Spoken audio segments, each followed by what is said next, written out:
창세기 44장 14절, 34절 제목, 베냐민을 대변하는 유다. 요셉의 형들과 베냐민이 요셉으로부터 성대한 잔치를 대접받고 집을 향하여 가는데 요셉의 청지기가 그들을 찾아와서 그들이 훔치지도 않은 요셉의 은잔을 훔쳤다고 하며 그들에게 죄를 뒤집어 씌우기에 요셉의 형들은 절대로 그런 일이 없다고 하며 큰 소리를 쳤으나 결국 그들 중 베냐민의 곡식 주머니에서 은잔이 발견되자 요셉의 형들과 베냐민은 어쩔 수 없이 다시 요셉이 있는 성으로 돌아올 수밖에 없었습니다. 14-15절 유다와 그의 형제들이 요셉의 집에 이르니 요셉이 아직 그곳에 있는지라 그의 앞에서 땅에 엎드리니 요셉이 그들에게 이르되 너희가 어찌하여 이런 일을 행하였느냐? 나 같은 사람이 점을 잘 치는 줄을 너희는 알지 못하였느냐?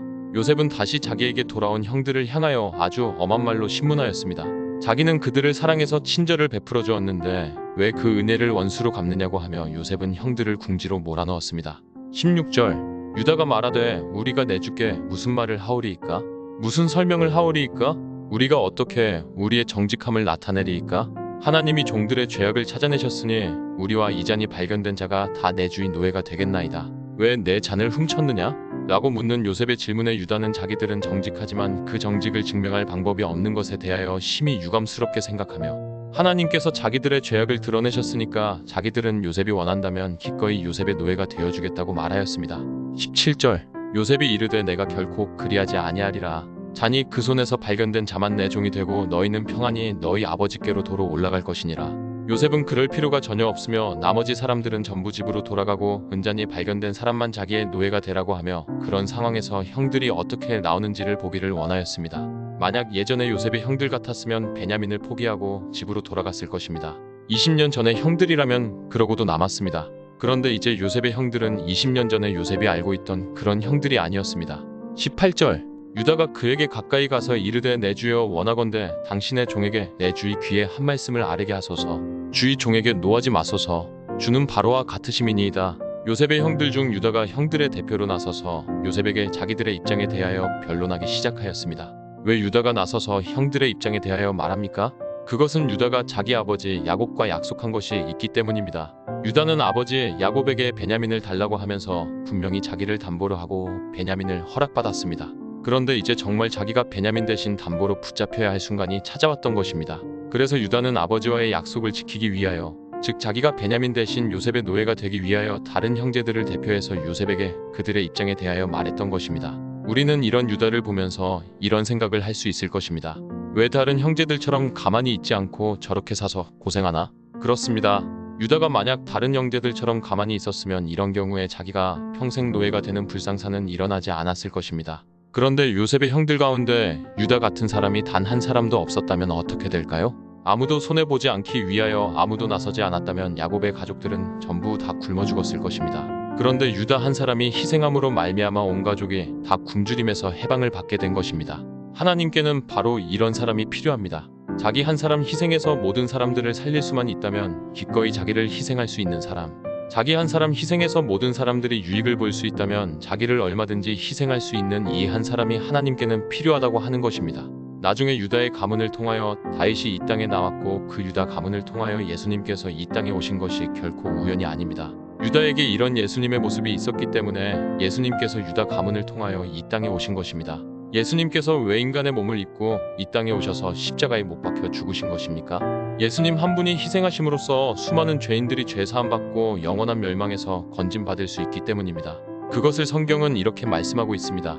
로마서 58 그런즉 한 범죄로 많은 사람이 정죄에 이른 것 같이 한 의로운 행위로 말미암아 많은 사람이 의롭다 하심을 받아 생명에 이르렀느니라. 한 사람 예수 그리스도의 희생으로 말미암아 지옥에서 영원히 멸망받아야 할 수많은 죄인들이 지옥에서 건짐받고 하늘나라에서 영생복락을 누리게 되었습니다.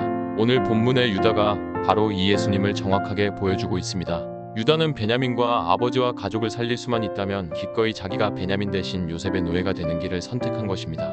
예수님께서 당신 한 분이 십자가에 못 박혀 죽으심으로써 수많은 죄인들을 지옥에서 건져낼 수만 있다면 기꺼이 그 희생을 감수하셨듯이 말입니다.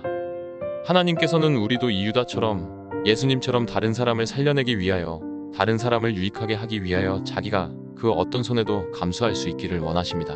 더 나아가서 우리의 목숨까지 다른 사람의 유익을 위하여 내어놓기를 원하십니다. 바로 그것이 지도자의 자질입니다. 그래서 유다 지파에서 다윗이라고 하는 위대한 왕이 나왔으며 만왕의 왕 만주의 주 되시는 예수 그리스도께서 유다 지파를 통하여 나오신 것입니다. 우리에게도 유다와 같이 예수님과 같이 다른 사람을 위하여 자기 한 몸 기꺼이 희생하고자 하는 마음이 있다면 하나님께서는 그런 우리를 유다와 같이 예수님과 같이 많은 사람들의 지도자로 사용해 주실 것입니다. 우리 생각에는 다른 사람들을 위하여 손해보고 심지어 다른 사람들을 위하여 자기 목숨까지 버리는 것이 자기에게 엄청난 손해인 것 같은데 바로 그것이 우리를 지극히 존귀하게 만들어주는 너무나 귀한 성품이라고 하는 것입니다.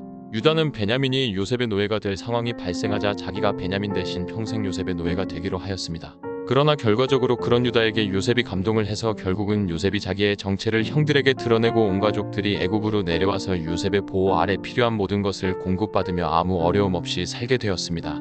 이런 사실을 야곱과 모든 가족들이 나중에 다 알게 되었을 것이고 야곱과 온 가족들은 온 가족을 위하여 기꺼이 자기를 희생하려고 했던 유다를 얼마나 사랑하고 존경했겠습니까? 바로 이것이 사람의 가치이며 사람이 누릴 수 있는 최고의 행복이 아니겠습니까? 하나님께서는 이와 같이 우리를 지극히 존귀한 사람으로 만들어주시기 위하여 그리고 우리에게 최고의 행복을 안겨주시기 위하여 우리를 유다처럼 그리고 예수님처럼 다른 사람을 위하여 자기를 얼마든지 희생할 수 있는 삶으로 인도하고 계십니다.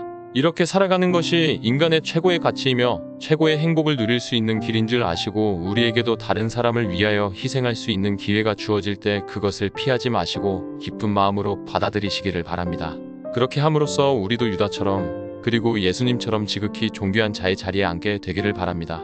바로 이것이 기독교입니다. 즉 낮아짐으로써 높아지고 죽음으로써 살고 희생함으로써 지극히 존귀한 자가 되는 것, 이것이 바로 기독교이며 이것이 우리가 걸어가야 하는 십자가의 길이며 우리가 영원히 존귀해질 수 있는 길이라고 하는 것입니다.